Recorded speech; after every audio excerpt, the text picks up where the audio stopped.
You know, every year, thousands of real estate agents convince themselves the answer is simple. A new brokerage, it's going to fix my business, right? Better splits, better technology, better training, better support. Hey, but what if none of those things are actually the problem? Today's conversation might challenge one of the biggest beliefs in real estate. Hey, we're going to welcome you back to Loan Officer Success Live, and today we're doing something a little different. We're bringing together two podcasts, one mission, helping real estate professionals build stronger businesses. Hey, from today's Loan Officer Success Live, we're bringing on Real Estate Success DFW. I'm joined once again by Dallas's top producing realtor, Shaune Corbett. Last week's conversation sparked so many ideas that we decided this couldn't be a one-time episode, so we're turning it into an ongoing conversation where we challenge conventional wisdom in real estate. We're calling it the counterculture agent, and today's topic, your broker isn't the problem. Switching offices won't fix your business. Shaune, let's get into it. Awesome. Thank you, Devin. Look forward to it. Thank you. Absolutely. Absolutely. So, Shaune, let's start with the question every agent has either asked themselves or heard from another realtor. Why do so many agents believe changing brokers is going to solve the problem? Well, they operate a lot from myths, things they've heard, things that they believe. Most of them, you know, even successful agents, they spend a few years, they're working at a traditional split brokerage, and they just hit a point where, wow, my broker's not adding any more value, and they're taking 30-40% of my commission. I think a flat fee brokerage is going to help increase my profitability. And that thinking works out of a vacuum perfectly fine. The problem is that when you move to a flat fee brokerage, you're going to lose a lot of things you don't think about, right? Yeah. You're going to lose connecting with other agents oftentimes because they can't afford to give you a lot of full, robust support. That's right. Training and stuff becomes all online based. And there's not really anyone there in your court to kind of motivate you and be a part of your success. You really are completely solo. And, you know, someone like me, that works perfectly fine. You know, right. I started a brokerage pretty much out of my garage. You know, it was 20 years ago, and I did it for 10 years. You know, no one taught me how to sell real estate. Right. That's actually kind of a fun thing to kind of dive in a little bit in is, you know, coming from where I started, I didn't work for a broker. No one taught me how to sell real estate. I didn't learn how to, you know, list houses. I didn't learn how to represent buyers. You know, it's very rare that it kind of happens like this, but I'm a born entrepreneur just like you, where I'm going to continue to invent things. I want to continue to improve things. And over time, I started looking and saying, what would the consumer want? Yeah. And that's really kind of the way I've approached a lot of my real estate and how I approach a lot of the training, you know, just helping agents and their business. But I'll go back to your question. I don't have to dive too far into the deep. For those that want to make that change and they have these myths in their mind that if I make the change, my production will increase. If I make the change, I'll make more profitability. Okay. These are things that they are all thinking. And the problem of why I'm not selling 30 houses a year is the broker. I just have to change brokerage or join a team. And then all of a sudden, all that will be corrected and fixed. And I'll get back on track to getting to my goal of 30 transactions a year. And I'm telling you, the broker has almost nothing to do with it. That's what I wanted to talk about. Well, I love that you talk about that because, you know, you did start by saying, you know, being an independent can be a struggle if you thrive in an environment where you have other people to support you, right? And, you know, when I look at that as just like any type of a sporting team, right? You know, golf is kind of an independent, right? You're out there by yourself, but any other sport, you've got people that are there to support you, right? They're going to cheer you on. They're going to show you the way. You're going to have, you know, a coach that could potentially, you know, help you get things moving in the right direction. Okay. And what you're saying is that now we go from, we've got a team, but we're going to go to another team because that other team is going to change everything for us. Well, why does that not work? What is it that makes that not work? Well, and I talked a little bit about it last time. You know, teams don't do what you think they're going to do. They have a image, and they used to be really valuable and really important because there weren't really good alternatives. You know, now that there are a lot of good alternatives, buyers and sellers have choices that they didn't have, 10 years ago. And, That's right. and they would typically just lean on the branding of successful local teams. And it worked really well for that team. They had a brand, they sold a lot of volume in a small amount of area, and it worked exceptional. Today, a lot of those teams, their market share is considerably less than what it was before, because a lot of the individual agents are getting a shot at things, which is great for our I think are great for our economy. I want everyone to have an opportunity That's to right. grow their business. That way, the ones that have and can offer real value propositions to buyers and sellers that change their life, they have a chance to compete with people that, are using canned systems that are not going to create more opportunities. Mm. So that's a big change that I've seen. The team itself, although training can be exceptional, and anyone that joins, real estate, I think you would probably agree with the advice. If you could start anywhere, starting with a team would be a great place to start, because they're at least going to help Agreed. you get really good at one aspect of real estate. And generally, most of the time, we start with the buyer agent proposition, right? So they learn how to add value to buyers, learn.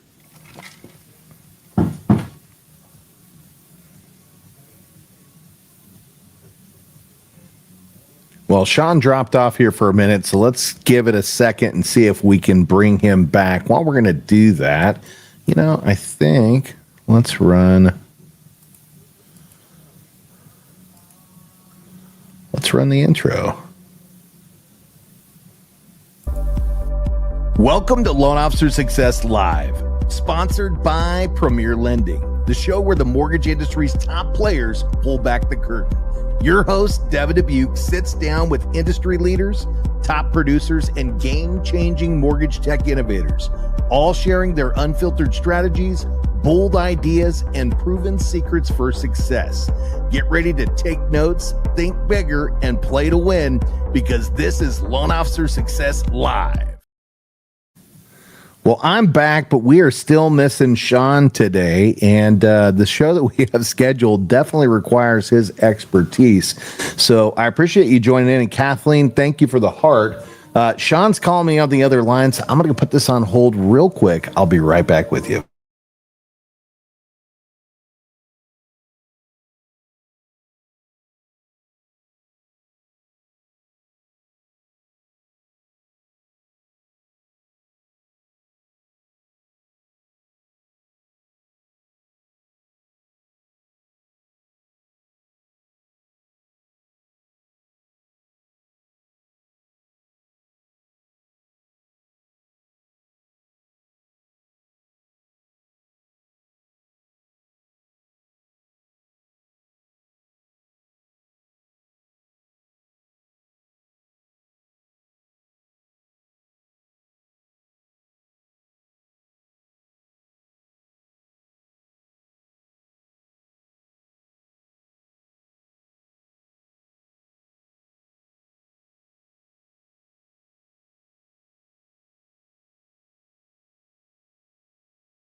I'm getting word from Shaune that we should be back on live here in 1 second, so sit tight, and we'll continue the show.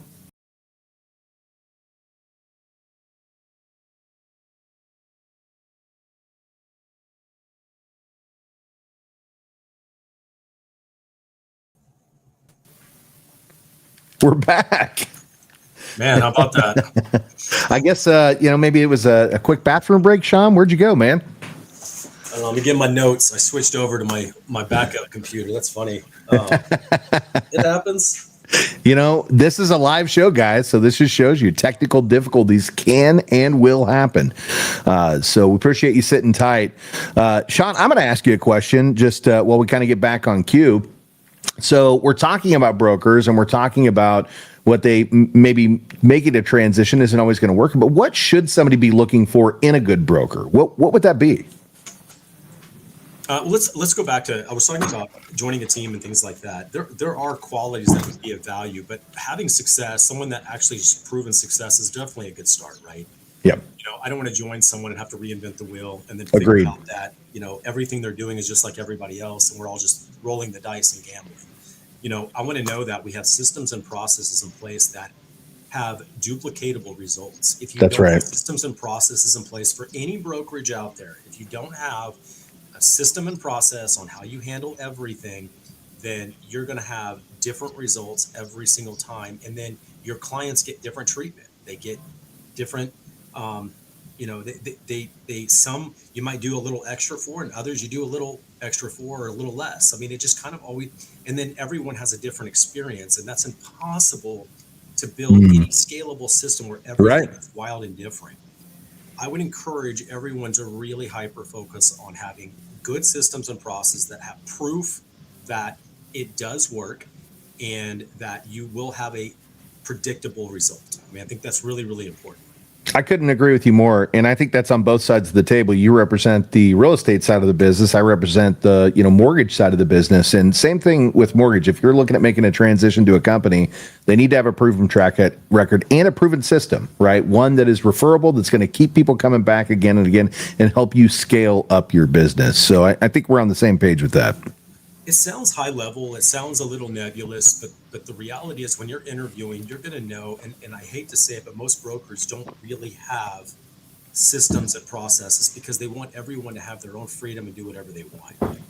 And it sounds really good, but here's the problem. Let me tell you kind of what the result is. I've been doing this a long time. Successful agents that are really good, and there aren't very many of them, to reach that point where you're doing about $250,000 a year or more.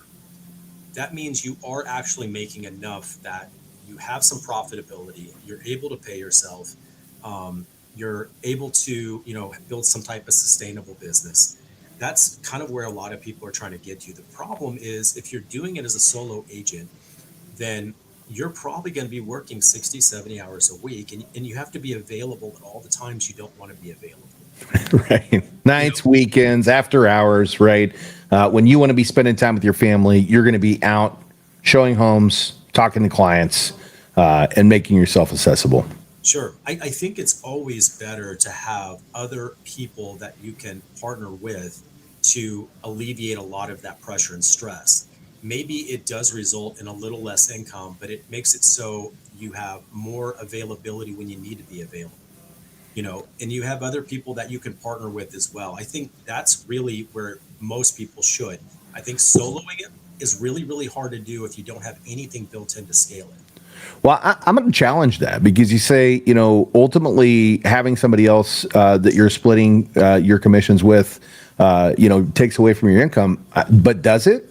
Because it actually amplifies your ability to produce more because you have what we call the acts of freedom, right? Shaune's going to do these actions and Devin's going to do these actions. And as a result, we can duplicate our abilities, right? And we can actually do more production, which is going to bring in more income. I was listening to Dan Martell recently, and I've read his book, and he talked about, when he finally got the insight to invest in his first employee, that's where he was able to take his business to the next level. And he was like everybody else. If I spend that money to hire this person, it's actually going to cost me money and I'm not going to make more, right? I'm going to make less. And that was exactly the wrong formula. Bringing in somebody to help them amplify the business, help them make more. And in your case, you're saying, hey, maybe partner up with another agent so that you have people that can manage the business and you're not a solo warrior. Yeah, no, there's an absolute, and you're exactly right. There's an absolute fallacy in hiring people will cost me more of my profit and I will make less money. The fallacy, and that's what everyone assumes. They look at it as 100% cost and loss. But what happens is that's one element of a system, and one element of a system that now you can start having continuity, meaning every time I get a listing, these are the 10 steps I do every time. Every time I get a buyer, here are the 5 setups to get everything set and organized before we start writing offers. Everything becomes the same every single time, and you have to determine what is my value proposition I'm going to offer to the buyer or to the seller, and then make sure every transaction offers that as a core element. And when you have it set up that way, all of a sudden things start getting a lot faster and easier and more predictable because you've already made that offer. I don't have to be like, oh, I forgot to add the home warranty. Oh, I forgot to, get the pre-inspection before I listed when you have everything set up and it's a system, all that works itself out. The clients get better service because they know what to That's it. expect. And you can do a lot more transactions because everybody knows what they're supposed to be doing. And if I added a $60,000 admin and I'm doing 50 transactions a year, all of a sudden I can start doing 70, 80 transactions a That's year. right.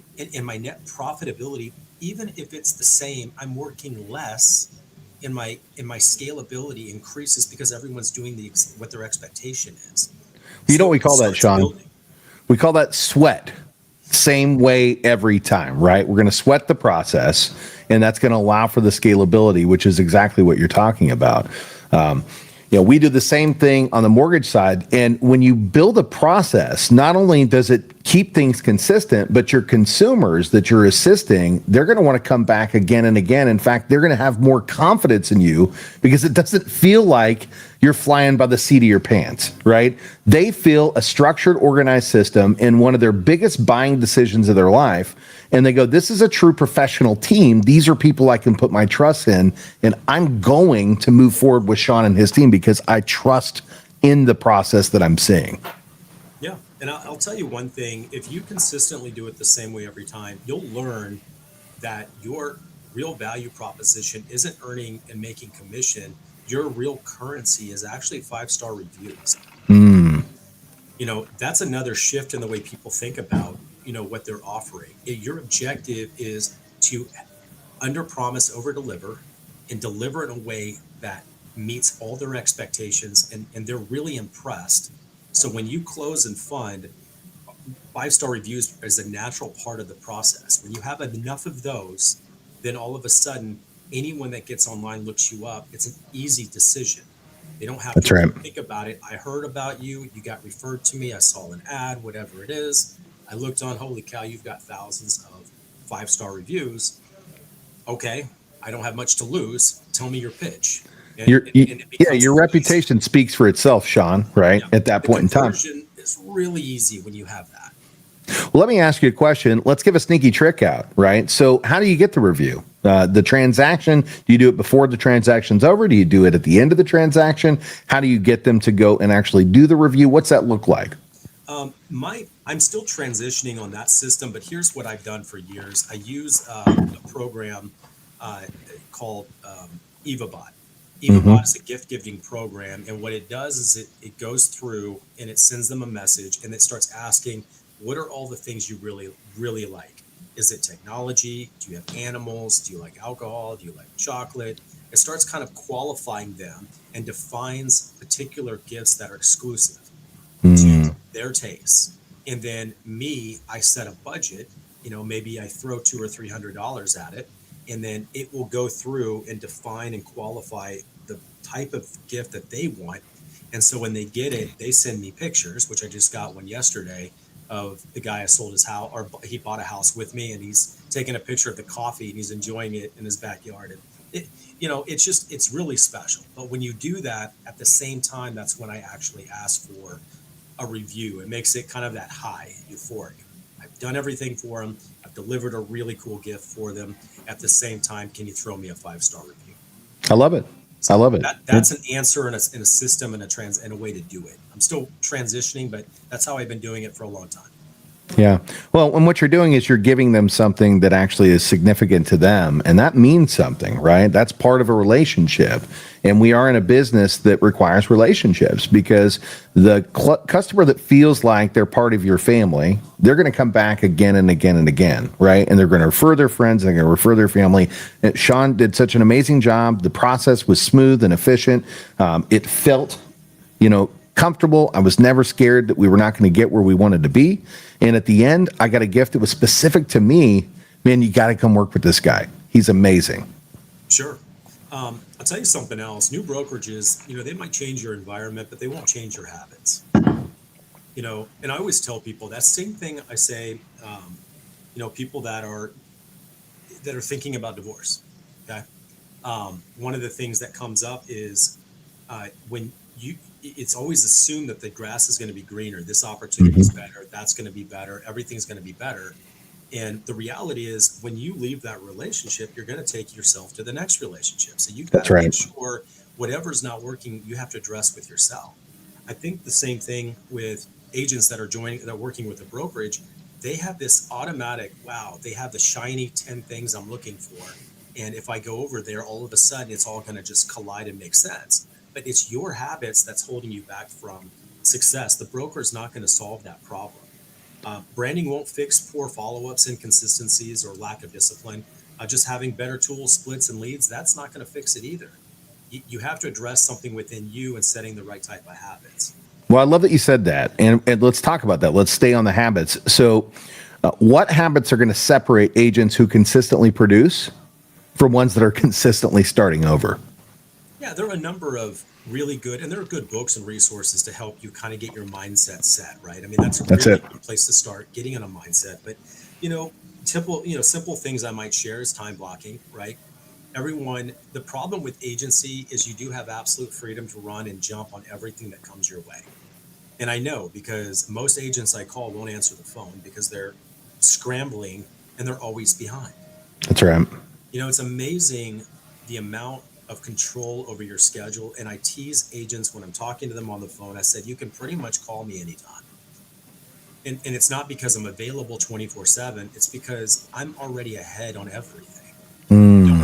I don't like surprises for me. I don't like surprises for my team. And I don't like surprises for my clients. Okay. And yes, there are things that are out of our control that do happen. But when you only have to address those things and not 20 other things that you didn't take care of, Right. plan for, Devin, I'll give you another way. It's the mindset, right? If you've done enough loans yourself, or agents out there done enough real estate transactions, you get kind of a feel for when things are not really jiving. Right. And when I get that feel, I start talking to the other agents and said, I'm going to let you know, I'm getting a feel about this. And it's not because, I've got intuition. It could be an intuition. It's not because I got ESP or anything. I'm just saying, I look at this and something is not the way. You should have ordered the appraisal by now, or you should have, we shouldn't be at the last day on the inspection. You need to tell me what's going on so that way we have time to deal with it. Because nobody makes good decisions when you don't have time. Yeah. No, you can't be doing things in the fifth hour, right? There has to be consistent communication. And representing the lending side, this is something that we teach our loan originators all the time, right? You talk about processes and being process driven. We have specific theme days of the week that we follow up. And we do that specifically because we want to make sure that it's instilled that these people have to have outreach on these days. But another thing that we do, Shaune, is we call it touch the lead, touch the partner. Anytime that we talk to the client, we're always talking to the agent. And I think this is a quality that a lot of loan originators don't have. And it leaves the agent in the dark, right? So what we do is right out of the starting gate, once the transaction begins, not only are we reaching out to our buy side agent, but we're reaching out to our list side agent, right? And we're doing that because we want to make sure that both sides of the table are getting consistent communication, right? And we have specific theme days. So Tuesday is our update. We're always going to reach out on a Tuesday. We're going to talk to our list side agent. We're going to talk to our buy side agent. We're going to talk to both borrowers. We may even reach out to the title company because we want to make sure that we're quarterbacking this thing to where everybody is in the know. And I think what you're talking about is exactly the opposite. When you're working with the wrong lender, you're not getting those phone calls. And that intuition's telling you, hey, there's something missing here. We're probably working with the wrong partner. And man, we maybe need to pull from this person and move elsewhere, right?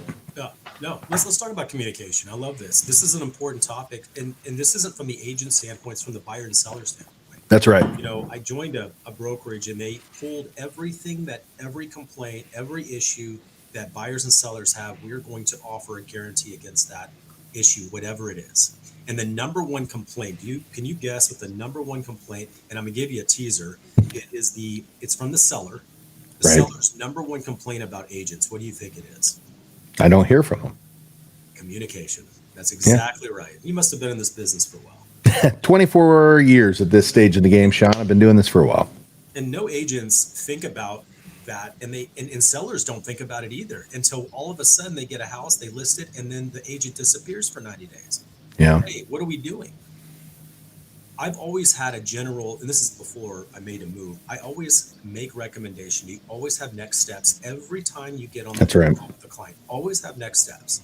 So if you're making your weekly calls and you're talking to your seller, hey, I know we had no showings.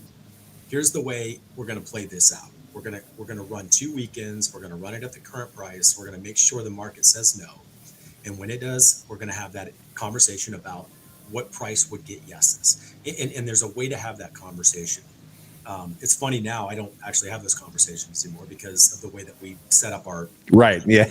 But that's another story. That's a different podcast and a different topic, but we're talking about traditional real estate and traditional communication. Yeah, and they don't share. They don't have a plan. They don't know what to do. They're just like, well, nobody wants your house. Sorry, it's price and condition, right? We learn all the basics. If you don't have price and condition, or you're missing one or not the other, then no one's going to buy it. That's right. You know, those are fine conversations, but make sure we always have a next step. Meaning, maybe we need to go ahead and renovate that part, or maybe we need to do a 30-day reset the days on market, come back, do a few repairs, get it set up, correct the condition, and then come back at the same price, whatever it is. I mean, that's next steps. One of the things that I recommend is I have a communication guarantee. If I don't talk to my client every single week, buyer or seller, every single week about updates, because I have intention, we have a program we have to sell, my buyer has to buy. So I need to have a conversation with them every week to make sure we're on the same page. Then I owe them money. Check. Okay. That's putting my money where I love that. Absolutely. And if they ever reach out, buyer or seller, if I don't communicate with them within 24 hours, then I owe them money. I write them a check. All of a sudden, that becomes an important objectivity for me as an agent to make sure. Right. And it's not about the money, but it's just so buyers and sellers know they have a partner that's. It builds confidence. Yeah. It builds confidence. They're not abandoned. There's a process. They know they're going to hear from you. It's going to be consistent. And there's always a next step. When we get to hear, if this happens, this is what we're going to do. And people want that. They want to be led, and they want to be led well. And just having a process behind it is going to build confidence. And I think this is great for the topic that we have today, because what we're talking about is why moving brokerages isn't going to fix your business. What's going to fix your business, Shaune, is what I hear you saying is finding a process, sticking to it, and educating your consumer how you're going to lead them to victory, whether that's selling a property or whether that's buying a property. These are the steps that we're going to take together to make sure you get what you want. A better split on no business is still no business. Okay. And I'm saying that in the simplest terms. It isn't going to amplify what you're actually doing. Before blaming the brokerage, you need to identify what the real problem is. You know, if you're doing 8 deals and you want to do 30, the question is, who has a better split? The question is, where is my next 22 transactions going to come from? And brokers don't have a real solution for that. They give you shiny objects. Hey, we got leads, because that's what they all have to lead with. They all have to lead with, well, we got leads. It ain't going to get you 22 transactions. I promise you. And no one's buying a house because the sign says KW or EXP or any of these other brands. That's right. Not why. Doesn't matter. You might have created the lead, but that's not a strong connection. You know, you have to figure out how to build that strong connection with your audience, and then be able to deliver on what that strong connection is requesting to be delivered on. Like, where are we gonna meet the client? Well, I want to go backwards a little bit, Shaune, because you talked about time blocking. And I think that's an important conversation to have, especially when we're talking about how are you going to find your next business, right? So let's give a little bit of a nugget here, right? Time blocking. What does that look like for a successful agent? What are we going to teach people out there that if you do this, this is how you're going to create success inside your business? I'm glad you brought that up, because I travel all over the place and make all kinds of comments and stuff. I was coming back to the original problem that agents are running around doing everything, and there's not really there's not a program or plan. It's I run and drop everything for every single opportunity. You know, and you'll find that a lot of those opportunities really aren't opportunities. I'm telling you, I'm learning right now. I mean, I've gone on, this year I probably went on about 6 or 7 seller appointments, and they loved it. But I had one problem. They weren't actually ready to sell at that moment. So it ended up being an exercise of not time waste, because it was good exercise of practicing for me. But if you don't show up at the right day, right time, when That's you're right. ready to make a decision, then there's no reason for you to be there. And I didn't have to go. I could have waited, and I could have waited till their time was right. That's a really important, lesson that I've learned on wasting my Absolutely. time. But time blocking allows to be intentional about doing small things all the time, every day, to make that incremental, improvement. Our word of the year, I think last year, was incremental change. Means we're just going to make small adjustments. Yep. I work out Monday through Friday in the morning, like 5 in the morning, and my goal is to do a little bit more each time I go. Okay, I don't go from 15-minute cardio to 25-minute cardio the next day. Right. I don't go from trying to. My goal was 100 push-ups a day, and I don't go from 20 to 50. I mean, I do 20 to 25 the next week. Every week I had 5, and then it becomes much easier. That's right. For those out there, this isn't just about work, right? We got to read books. We've got to educate ourselves, and you should time block and find a real source of inspiration or opportunity. It could be reading Bible every morning. It could be Amen to that. I do Audible. I love Audible. Audible's my best friend. Yeah. I go through probably a book every 2 to 3 months on Audible. So I just put it in my ear and I just listen. You speed it up, Shaune? I've never done that. Try 1.25 and then move to 1.5. You'll get through the books faster and you won't even hear the difference. That's incredible. I'm telling you right now. Because you're talking about small tweaks. That's one small tweak that can actually help you digest a little bit more knowledge just a little bit faster. That is brilliant. I don't know why I never thought about it. I always see these sound. It has the option to change that on. It does. Things I'm watching. I'm like, why would I want to turn it up? Yeah. I'm such an efficient person that is incredibly valuable information. I appreciate. That's a good tip for me. I think. I'll write that. I'd love to take credit for that. I was actually listening to Neil Dingra, who's a coach. He runs the Ford Academy, and he mentioned it. And I started it last year, and it changed the way I digest information. I absolutely love it. Wow. I mean, that would add another couple books a year, easy. It does. It absolutely does. It absolutely does. Well, let's talk about blocking was really it. I mean, there's a lot of ways we can take it, but you got to be intentional, set it up, even if it means prospecting, a couple hours every day, and you have a list of opportunities of how you prospect. Right? What does that prospecting look like to you, Shaune? So when you say I'm going to prospect for an hour, 2 hours, whether it's daily or weekly, what does that look like for you? I create. For me, I'm in a value add proposition brokerage. Okay. I'm not a sign in the yard. I'm not, right. I can call up someone and have a conversation with them and tell them, hey, I've sold 500 homes. I've done over 300 million. I know more about real estate than almost anyone you're ever going to talk to. And you come to find out that means zero to the client. They just don't care.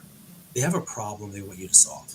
That's right. So instead of coming in with your resume, and this is going to be really, really good for agents that have no credibility and no resume. This is what's really powerful, is give them a value proposition that adds value to what they want to accomplish. I assume most sellers are really concerned and they don't want to put their house on the market because they don't know if it's going to sell, and they don't want to go through the stress of cleaning it up, getting it perfect condition, having to handle the showings. It's very, very stressful and frustrating. You have to add something on how to solve that problem for them. Our company, we offer programs to help them. We guarantee to sell the home when they want to sell for what they want to sell for with no hassle. And that's a big proposition. That's a huge proposition. And not everyone can start there, but maybe they can start with the Mark Spain model, right? Where he just guarantees a cash offer. That's not hard to do. There are probably 30 or 40 companies you can connect with, partner with, and just say, hey, every house I go, make me a cash offer on it. It's really, really easy. The consumer doesn't realize how easy it is, but for us as agents, it's easy to partner, and you can guarantee a cash offer on every single house. That's huge. When I go to a home, I actually bring them 14 to 16 offers. That's another conversation. The value stack is so large that it's overwhelming for the seller and the amount of things that we're going to go ahead and appreciate. Shaune's bringing the money. Ironically, I have agents that reach out. I had one that's runs her own Compass brokerage, and she reached out and said, "Hey, I got a house. I got it done.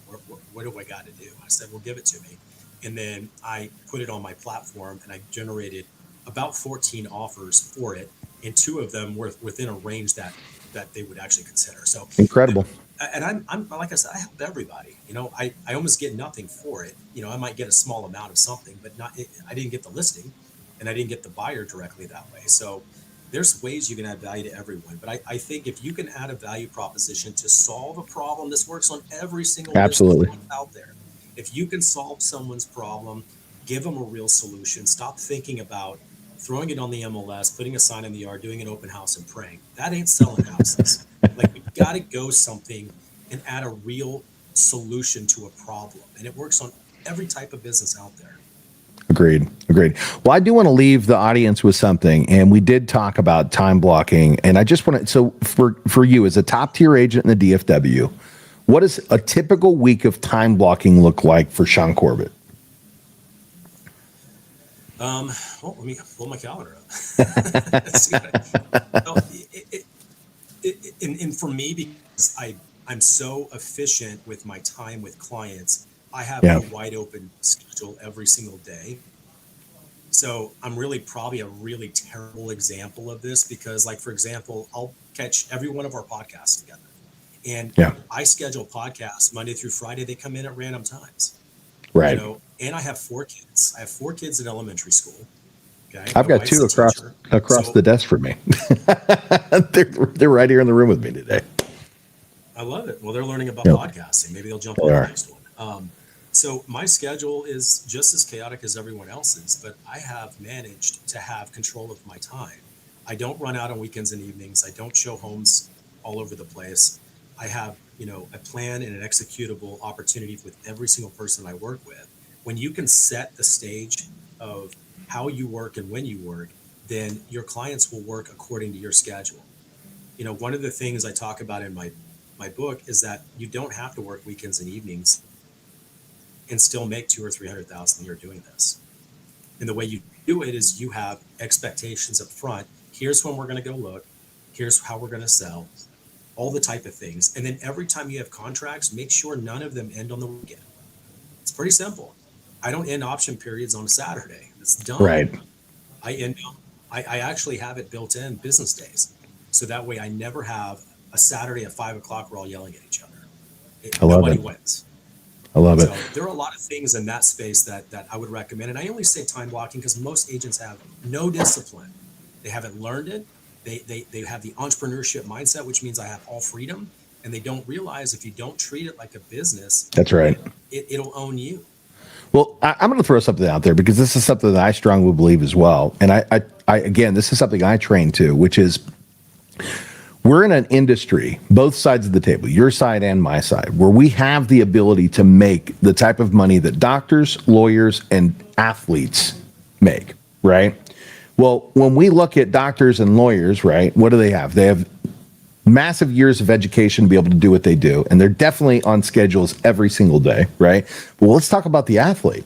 The athlete is on the field every single day, exercising, training, executing the same plays over and over and over again. And this is what gives them the ability to make copious amounts of money.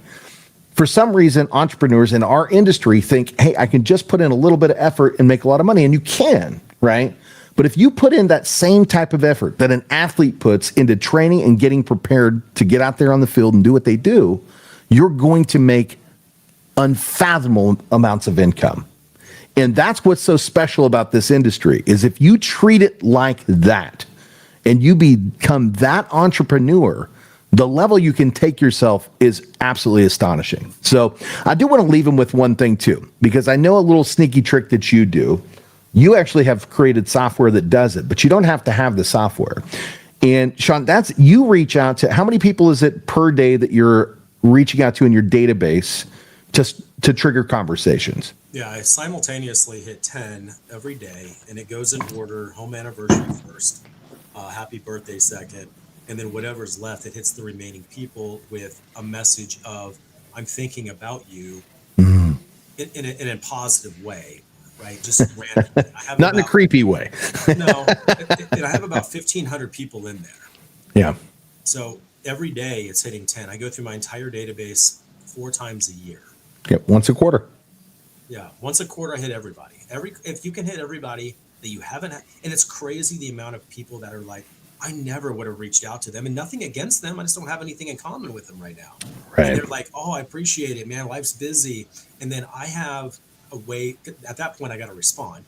I send them a picture of one of my front covers of one of the magazines I was in, because it has my kids running around the backyard around my barbecue. And that gives them a really good picture of what my life's like now. I love it. So, I love it. And that way, that just creates connection, and Yeah. now you're top of mind again. Well, we do something similar, and it's once a quarter. We do it a little different. What we do is we have one specific day. It's one of our theme days. It's Wednesday, where we reach out to our database. We take our database, divide it by 13. So this is a simple thing for anybody, simple form for anybody to use. Take our database, divide it by 13, and that's exactly how many people that you need to reach out to every single week, right? For Shaune, it's 10 people per day. For you, it just depends on what your database looks like. And if you don't have a database because you're a newer agent or you're a newer loan officer, you can take your personal database, the people that you already know and like and trust you, right? And just reach out to them and just say, hey, we teach this all the time. Send them a birthday video. Don't just post on the timeline, right? Go to their Facebook Messenger and send them a voicemail or a video. Be a little bit different and let them know you're thinking about them, right? And it can be just as simple as, hey, I'm thinking about you. I hope you're having a blessed day. Love to hear from you sometime, right? And that's it. And that simple connection is going to put you in front of more people who are going to be thinking about you, right? And if you do it on Facebook, this is a sneaky trick, and you're already posting things about your life and things about your business, they're going to go, oh yeah, that's right. Shaune does real estate. Devin does real estate, right? So when that time comes, you're going to be popping up in their feeds, because when you're communicating with people socially on the internet, you automatically start showing up a little bit more in their day-to-day. So, Shaune, I know we're at the end of the hour. So anything else that you want to leave us with today before we wrap? Yeah, the only main thing, I do have that program. It's available now. Let's go. We're looking at $39 a month, and it's a touch system. So the simple way is reach out to me. I'll connect you with my. We're in the early phases of it, meaning it's rolled out, it works, it connects with all my social media. I've been doing this for a long time now, but for those out there that just want something as to help them stay in front of their entire database, send messages to them consistently. That is a really low cost way to do it. So that is available, and I'm probably still just a few weeks out. For anyone interested in reading my book, I'm willing to give that book that I've created on the Simple Sphere system. I'm willing to give it away for those that will give me a review, because the review is what creates the energy. I'm That's not right. making money on, and this is a really good lesson. You're not going to make a living on your friends and family. You got to get past that. Okay? You can't make a living on it. And not only that, they're going to use other people. So they're going to hurt your feelings. You've got to realize those are not missed opportunities. Those are not real opportunities, because you're too close. The law of familiarity takes over. They're not going to want to use you for different reasons. I won't go into why they won't. But you've got to make money beyond that. It's the same thing with my agent group that I have, about 1,200 agents in my Facebook group. And I'm not trying to make money on them. I want their help promoting and creating my book. And then my book will make money on people I don't know, like, and trust. And I have credibility instantly with them. So that's the way you've got to think about your business. You've got to build a platform of credibility. That's right. People will come back to you. So that's a couple things I've got available. Well, there's some great nuggets. And if you want to find Shaune, I've been running it right across the bottom of the screen. He's over on YouTube at RESDFW. RESDFW, that's Real Estate Success DFW. You can also find him on his website at realestatesuccessdfw.com. realestatesuccessdfw.com, or go over to Instagram and make sure that you follow Shaune Real Estate Solutions at Shaune Real Estate Solutions, or Facebook, really easy, Shaune.Corbett, and that's Shaune, Shaune, if you're listening in and not actually watching. But you should come over here to YouTube and check us out.